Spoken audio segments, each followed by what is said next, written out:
Movie की शुरुआत साल 2618 से होती है, जहां अब तक इंसान पूरी तरह से पृथ्वी से विलुप्त हो चुके हैं और पृथ्वी भी वैसे नहीं बची है जो कि पहले कभी हुआ करती थी। क्लाइमेट कंडीशंस इतनी एक्सट्रीम हो चुकी है कि अब तक पृथ्वी के हर हिस्से पर रेत के तेज तूफान आना आम बात है। यहाँ से एक स्पेसशिप पृथ्वी पर आती है जो कि इतनी तेज आंधियों के बावजूद नीचे सरफेस पर लैंड करती है। इसमें से 4 एलियंस सूट पहनकर निकलते हैं और किसी तरह से भी इतनी आंधियों के बावजूद एक पुरानी बिल्डिंग तक पहुँचते हैं। उनमें से एक एलियन जो कि उन्हें लीड कर रहा था उस बिल्डिंग का दरवाजा खोलता है और वे सब अंदर जाते हैं। अंदर जाकर उन्हें एक एलिवेटर मिलता है जो कि उन्हें सरफेस के नीचे ले जाने लगता है, जहां कभी आखिरी कुछ बचे हुए इंसानों ने छुपने की कोशिश की होगी, क्योंकि सरफेस के ऊपर का वातावरण काफी एक्सट्रीम हो चुका था जिसमें इंसानों का रह पाना नामुमकिन था। सो उन्होंने जमीन के नीचे रहने की सोची होगी। अब काफी नीचे आने के बाद वे एलिवेटर से एक हॉलवे में पहुंचते हैं जहाँ AI सिस्टम उन्हें डिटेक्ट कर लेता है और अपने आप दरवाजे खुल जाते हैं।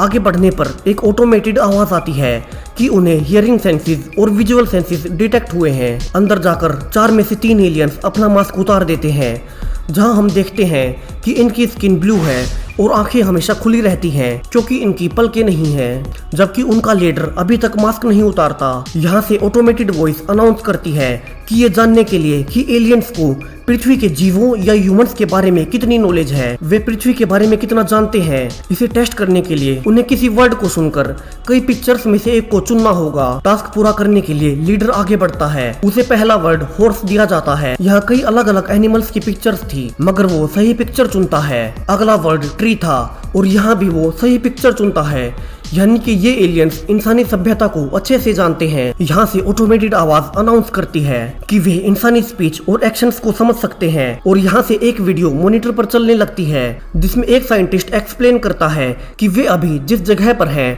वो ह्यूमन हिस्ट्री का म्यूजियम है, जिसे कि साल 2117 में बनाया गया था। ऐसा इसलिए किया गया था ताकि इंसानी इतिहास जो कि अब तक इतना लंबा रहा है उनके विलुप्त होने के बाद कहीं समय के पन्नों में खो ना जाए। यहाँ ऐसा लग रहा था कि सिर्फ लीडर ही इन सबको समझ पा रहा है और बाकी के तीनों एलियंस एक्सप्लेनेशन की वेट कर रहे थे।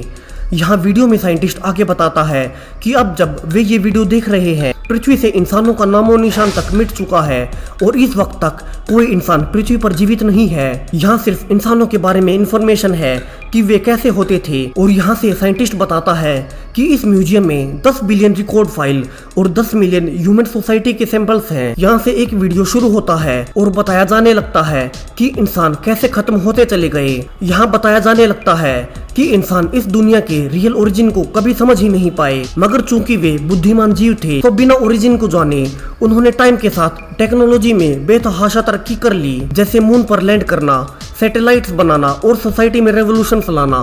एलियंस वीडियो को देख हैरान थे कि पृथ्वी क्लाइमेट चेंज से पहले कभी इतनी खूबसूरत हुआ करती थी और जल्दी ही वीडियो क्लिप्स हैप्पी मूड से डिस्ट्रक्शन में बदल जाती हैं, जहां देशों का नेचुरल रिसोर्सेज के लिए आपस में लड़ना, टेररिस्ट का आपस में ही अटैक करना। यहाँ से एलियन समझ जाते हैं कि इंसानों ने नेचर को इतना निचोड़ लिया था कि अब उसके पास इंसानों को कुछ और देने के लिए बचा ही नहीं था। वे अपने पतन का कारण खुद बने और जब आखिर में उनके हाथ में कुछ नहीं था तब उन्होंने एक आखिरी कोशिश करने के लिए यूनिवर्स के बाकी प्लैनेट्स पर इंटेलिजेंट एलियंस को ढूंढना शुरू किया जो कि इंसानों की मदद कर सके। यहाँ से उन्होंने बहुत सारे एस्ट्रोनॉट्स को स्पेस के अलग अलग हिस्सों में एलियंस को ढूंढने के लिए भेजा ताकि वे उनसे मदद मांग सके।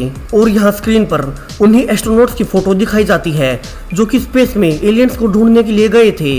यहाँ से एलियन एक फोटो को छूता है और AI टच को सेंसर कर लेता है और उसी एस्ट्रोनॉट का रिकॉर्ड स्क्रीन पर दिखाया जाने लगता है। एस्ट्रोनॉट का नाम रेने था जिसने साल 2087 में स्पेस एजेंसी में शुरुआत की। वो उन 7 एस्ट्रोनॉट्स में से एक था जिन्होंने स्पेस में अलग अलग जगहों पर जाकर एलियंस को या फिर ऐसे प्लैनेट्स को ढूंढना था जो कि लाइफ को सपोर्ट कर सके। यहाँ से फ्लैशबैक दिखाया जाता है जहाँ रेने स्पेस में जाने से पहले एक ट्रेनिंग सेशन अटेंड कर रहा है। यहाँ उन सब का हेड विटनी उन्हें एक ब्लैक बॉक्स दिखाता है जिसे कि नॉलेज प्रोब कहा जाता है और उसे स्पेशली इसी मिशन के लिए बनाया गया था। वो बताता है कि इस डिवाइस में वो सारी जानकारियां मौजूद हैं जो कि एक एलियन जो कि पृथ्वी और इंसानों के बारे में कुछ नहीं जानता उसे पृथ्वी से जुड़ी सारी जानकारियां दी जा सके। इसका इस्तेमाल उन्हें तब करना था जब उन्हें कहीं कोई इंटेलिजेंट एलियन स्पीशीज मिले और इससे वे उन्हें पृथ्वी से जुड़े सारे कॉन्सेप्ट समझा सके। और उन्हें मदद के लिए राजी कर पाए। विटनी यहाँ बताता है कि अब तक 6000 से ज्यादा ऐसे बॉक्सेस को स्पेस में भेजा जा चुका है और ये आखिरी 7 बॉक्सेस बचे हैं जो कि इन 7 एस्ट्रोनॉट्स को दिए जाएंगे। अब जब सारे लोग मिशन पर निकलने ही वाले थे कि तभी उनकी रिप्रेजेंटेटिव एलिस उन्हें बताती है कि ये मिशन पूरी ही इंसानी सभ्यता के लिए सबसे इम्पोर्टेंट है और वो उन सब एस्ट्रोनॉट्स को थैंक्स बोलती है कि वे अपनी प्रजाति को बचाने के लिए अपनी जान को जोखिम में डाल रहे हैं। यहाँ सब कसम भी खाते हैं कि वे खाली हाथ वापस नहीं आएंगे, चाहे इसके लिए उन्हें अपनी जान देनी पड़े। अब टेक ऑफ से पहले सब लोग अपनी फैमिली से मिलते हैं, जहाँ रेने भी पहले अपने पिता, अपनी माँ और अपनी वाइफ और अपनी छोटी बेटी से आखिरी बार मिलता है और उन्हें लास्ट गुड बाय बोलकर टेक ऑफ के लिए निकल जाता है। वो पूरी तैयारी कर ही रहा था। वहीं दूसरी ओर उसकी बीवी उसकी फैमिली से कहती है कि उसे बहुत बुरा महसूस हो रहा है और रेने को वहाँ नहीं जाना चाहिए, मगर अब तक बहुत लेट हो चुका था। यहाँ से सारे एस्ट्रोनॉट्स अपने अपने पोड में थे, जहाँ रेने भी टेक ऑफ कर चुका था और जल्दी ही उसकी शिप हाइपर मोशन में जाने वाली थी। इस मोड में जाने के बाद पोड्स काफी तेज स्पीड से ट्रेवल करते हैं। रेने भी अपनी पोड को हाइपर मोशन में डाल देता है और जल्दी ही अपनी पहली डेस्टिनेशन पर पहुंच जाता है, जहां उसके सामने एक वीरान प्लेनेट था और उसे एनालाइज करने पर रेने पाता है कि यहाँ तो लाइफ मुमकिन ही नहीं है, सो उसे आगे जाना होगा। वहीं दूसरी ओर पृथ्वी पर हर एक एस्ट्रोनॉट के लिए एक कॉम ऑफिसर दिया गया था, जिनसे एस्ट्रोनॉट्स को पूछना होता था कि उन्हें आगे क्या करना है। अब जब रेने का नेगेटिव मैसेज आता है तो उसे स्पेस में आगे दूसरे प्लेनेट पर जाने के लिए कहा जाता है। यहाँ से रेने फिर से हाइपर मोशन का यूज करके सेकंड प्लेनेट तक जाता है। वहीं जिन 7 लोगों को भेजा गया था उनमें से एक अब 4 प्लेनेट्स पार कर चुका था, मगर यहाँ तक भी उसे कोई इंटेलिजेंट लाइफ नहीं मिली थी। और जैसे ही वो 5th प्लेनेट के लिए हाइपर मोशन का यूज कर रहा था तभी उसके पोड में मेल फंक्शन हो जाता है और ब्लास्ट होने से वो वहीं मर जाता है। अब सिर्फ 6 एस्ट्रोनॉट्स बचे थे। वहीं अर्थ पर जब उन्हें मरे हुए एस्ट्रोनॉट से कोई सिग्नल नहीं मिलते तो वे समझ जाते हैं कि उसकी डेथ हो चुकी है और वे उसके पोड को सफेद कपड़े से ढक देते हैं। यहाँ अब कंट्रोल रूम में टेंशन बढ़ चुकी थी क्योंकि उन्होंने एक साथी को खो दिया था, मगर उन्हें अब भी उम्मीद थी। और यहाँ से टाइम बीतने के साथ एक एक करके सारे एस्ट्रोनॉट्स मारे जाने लगते हैं। कभी पोर्ट्स एक्सप्लोड होते हैं तो कभी कोई ऑक्सीजन की कमी से मरता है तो कभी कोई एस्ट्रोनॉट ट्रेवल करते हुए स्टार के बहुत करीब चला जाता है। यहाँ अब तक ज्यादातर एस्ट्रोनॉट्स मर चुके थे और रेने को छोड़ सिर्फ एक और एस्ट्रोनॉट अभी जिंदा था जो कि स्पेस में मदद के लिए भटक रहे थे। रेने ने अब तक 2013 प्लैनेट्स छान मारे थे, जहाँ हर बार उसे नाकामी ही मिली थी। वो निराश हो चुका था और वो अपने कॉम ऑफिसर से बाकी के एस्ट्रोनॉट्स के बारे में पूछता है कि उन्हें कुछ मिला या नहीं, मगर कंट्रोल रूम से उसे झूठ बोला जाता है ताकि वो निराश ना हो जाए।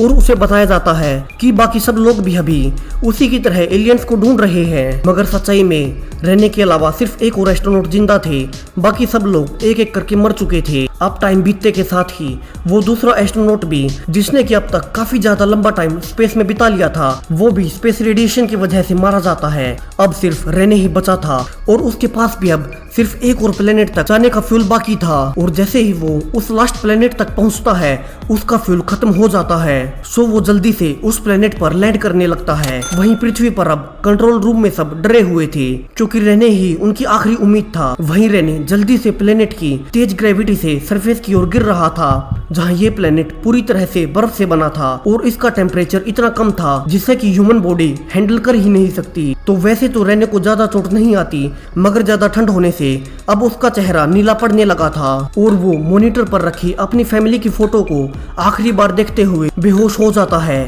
और उसकी बॉडी धीरे धीरे जम जाती है। वहीं पृथ्वी पर उसके सिग्नल्स न मिलने से वे समझ जाते हैं कि वो भी अब नहीं रहा।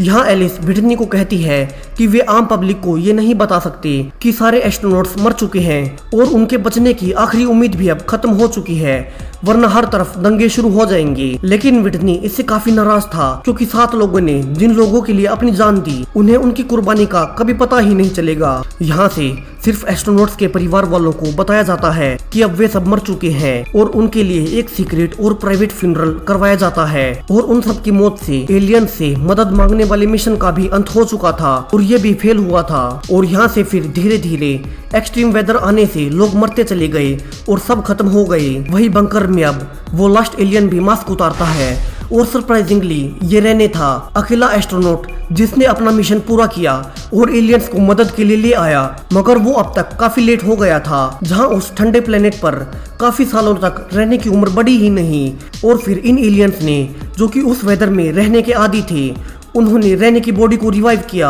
और उसके साथ यहाँ आ गए। यहाँ से रेने कहता है कि अब पृथ्वी पर घर कहने को कुछ बचा ही नहीं है, और ये कहकर वो एलियंस के साथ उनके प्लेनेट पर वापस जाने लगता है और ये मूवी यहीं खत्म हो जाती है। अब किसने ये पहले ही प्रिडिक्ट कर लिया था कि वो फोर्थ एलियन कोई इंसान है, नीचे कमेंट में बताएं। और लेटेस्ट साई-फाई और टाइम ट्रेवल मूवीज इन प्लेलिस्ट में आपको मिल जाएंगी। बाय।